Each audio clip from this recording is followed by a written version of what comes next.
తాకట్టులో ఉన్న బంగారాన్ని విడిపించి ఆ రోజు ఆన్లైన్ రేటుకే మేము కొంటాం. Sharma gold company.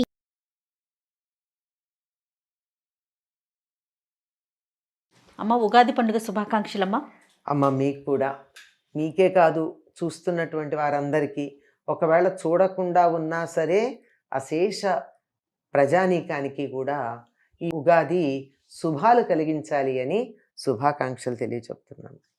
అమ్మ, పండుగ యొక్క విశిష్టత, మన పూజ విధానం ఏ విధంగా ఉండాలి, ఉగాది రోజు అనుసరించాల్సిన విధి విధానాలు. ఉగాది అంటే ఒక సంవత్సరానికి లెక్క పెట్టుకోవడం మొదలు పెడితే లెక్కలో మొదటి రోజు. ఎప్పుడప్పుడు లెక్క పెట్టుకోవాలి కదా, ఇంతకాలం అయింది అని వారాలు నెలలు పెట్టుకున్నట్టే సంవత్సరాలు కూడా పెట్టుకునేది. అది నక్షత్ర గమనాన్ని అనుసరించి ఇది శాస్త్రీయమైనటువంటి అంశము అని చెప్పి ఈ చైత్రమాసంలో మొదటి రోజున శుక్లపక్షంలో మొదటి తిథి నాడు సూర్యోదయ సమయం నుంచి ఈ సృష్టి ప్రారంభమైంది లెక్క పెట్టడానికి అని చెప్పి బ్రహ్మగారు తయారు చేసి మొదలుపెట్టాడు. అలా పెట్టినప్పుడు ఎప్పుడూ కూడా మనం ఇంగ్లీష్లో కూడా మాట అనుకుంటాం, first impression is the best impression. ప్రారంభం ఎలా ఉంటుందో తర్వాత కూడా అలాగే ఉంటుంది అని. కనుక ఇది మొదలు గనక ఈనాడు అన్నీ కూడా శుభాలు కలగాలి అని చెప్పి మనకి మంచి కలిగించేటటువంటి అంశాలని మొదలు పెట్టుకుంటూ ఉంటాం మనం. ఈనాడు ఏం చెయ్యాలి అంటే అభ్యంగన స్నానం. అంటే బాగా నూనె పెట్టుకుని నలుగు పెట్టుకుని చక్కగా తల మీద నీళ్లు పోసుకోవడం వేడి నీళ్ళతో. అంటే మిగిలిన రోజుల్లో నీళ్లు పోసుకునే వాళ్ళు కూడా వాళ్ళు వేడి నీళ్ళు పోసుకోవాలి. ఇది అభ్యంగన స్నానం. అభ్యంగన స్నానం అయిన తర్వాత కొత్త బట్టలు కట్టుకోవడం. సాధారణంగా తెలుగు వాళ్ళు ఏ పండక్కి కట్టుకున్నా కట్టుకోకపోయినా సంక్రాంతికి ఉగాదికి మాత్రం కొత్త బట్టలు. సంవత్సరానికి 2 జతలన్నా కొనుక్కుంటారు కదా, అదే కదా, ఎంత ఉన్నా లేకపోయినా. కనుక తప్పనిసరిగా కొత్త బట్టలు ఇవి ధరించిన తర్వాత దేవుడికి నమస్కారం చేసుకోవాలి. వీలైతే దేవాలయానికి వెళ్ళి, లేకపోతే ఇంట్లో అయినా. ఇది అయ్యాక ఉగాది పచ్చడి దేవుడికి నివేదన చేసింది తినాలి. ఈ ఉగాది పచ్చడి విశిష్టత అంతా అందరికీ తెలిసినటువంటిది. 6 రుచులు ఉంటాయి, ఆరోగ్యాన్ని కలిగిస్తుంది. అది గనక స్వీకరించినట్టయితే మనకి సంవత్సరంలో చాలా ఆరోగ్యంగా ఉంటుంది అని అది ఉగాది పచ్చడి తీసుకోవాలి. అయిన తర్వాత ఇంటి మీద ధ్వజాన్ని ఎగరేసే పద్ధతి ఉండేది, మనం ఈ కాలంలో మానేస్తాం. ఎందుకు ఎగరేస్తాము అంటే సంతోషాన్ని, విజయాన్ని సూచించటానికి ఇంటి మీద జెండా ఎగరేస్తాం. ఇప్పుడు మనకి ఎందుకో తగ్గింది, ఒక దేవాలయాల్లో మాత్రమే ఉంది, ఇళ్లలో చేయటం లేదు మనం. ఆ పైన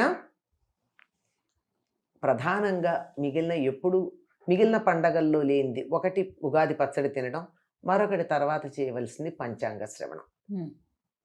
పంచాంగ శ్రవణం అంటే తిథి, వార, నక్షత్ర, యోగ, కరణాల గురించి తెలియచెప్పేది పంచాంగం. ఈ 6 ఇలా తెలియచెప్పేటటువంటి 6 కాదు, పొరపాటమ్మా, ఈ 5 అంశాలని తెలుసుకోవడం అన్నది ఏదో కళ్యాణ గుణావహం అని చెప్పి కళ్యాణ గుణాలు కలిగించేటటువంటి, శుభాన్ని కలిగించేది, అశ్వమేధ యాగం చేసిన ఫలితం, గంగా స్నానం చేసిన ఫలితం, ఇవన్నీ ఇస్తుంది పంచాంగ శ్రవణం అంటారు. పంచాంగంలో ఈ తిథి, వార, నక్షత్రాలు తెలుసుకోవడం వల్ల ఒక్కొక్క దానికి ఒక్కొక్క ప్రయోజనం ఉందని కూడా చెప్తారు. ఇప్పుడు మన పంచాంగ శ్రవణం చేసే వాళ్ళు చెప్తారు గనక ఆ వివరాలు అక్కడ విందాం. అయితే ఇవి ఎందుకు వినాలి అనేది కదా మనం తెలుసుకోవాలి.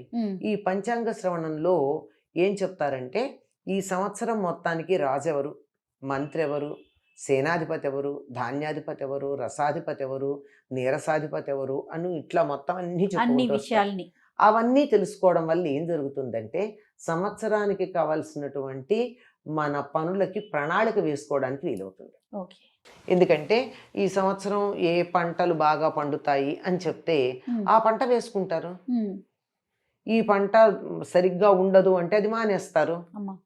అలాగే ఈ వస్తువులు ఖరీదుగా ఉంటాయి అంటే వ్యాపారస్తులు కొని పెట్టుకుంటారు కదా. అవును.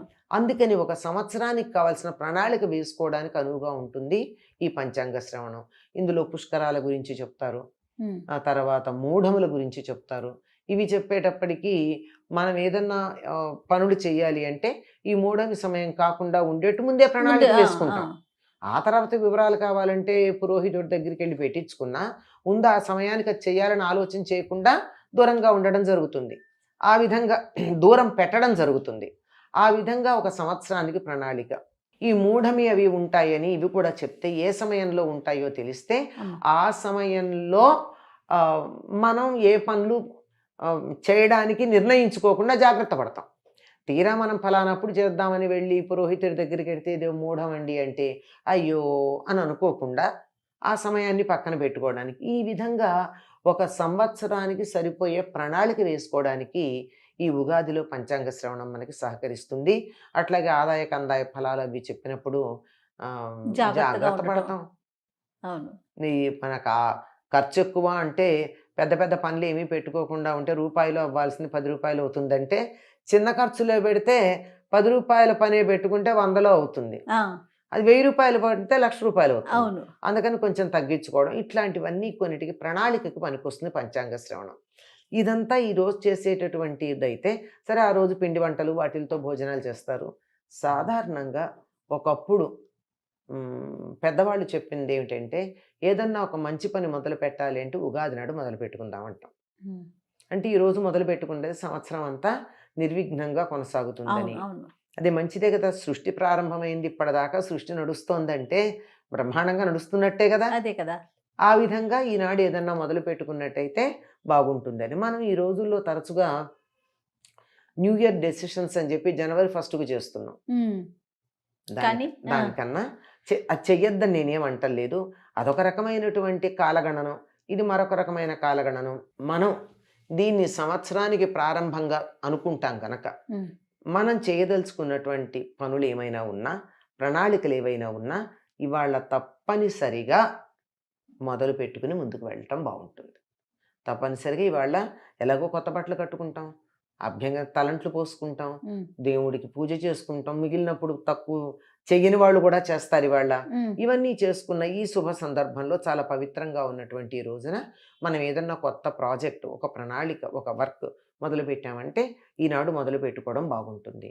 లేదా ఒక నిర్ణయం చేసుకున్నా బాగానే ఉంటుంది. ఈ సంవత్సరం నేను ఇలా ఉంటాను, లేదా ఇవాళ పొద్దున్నే లేచి రోజు పూజ చేసుకుంటాను, లేదా రోజు ఒక పుస్తకం చదువుతాను, లేదా రోజు ఒక కాగితం అన్న, ఒక పేజీ అన్నా రాస్తాను, లేదా ఒక మంచి పని చేస్తాను, ఇలా ఏదో ఒకటి మంచి ఒక సంవత్సరం అంతా కొనసాగించే పని ఒకటి చేస్తాను అని ఆనాడు నిర్ణయించుకుంటే చాలా బాగుంటుంది.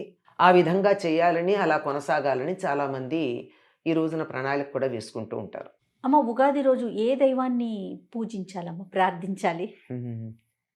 ఉగాది నాడు ఇంద్ర పూజ చెయ్యాలి అని మనకి గ్రంథాలు ఉన్నాయి.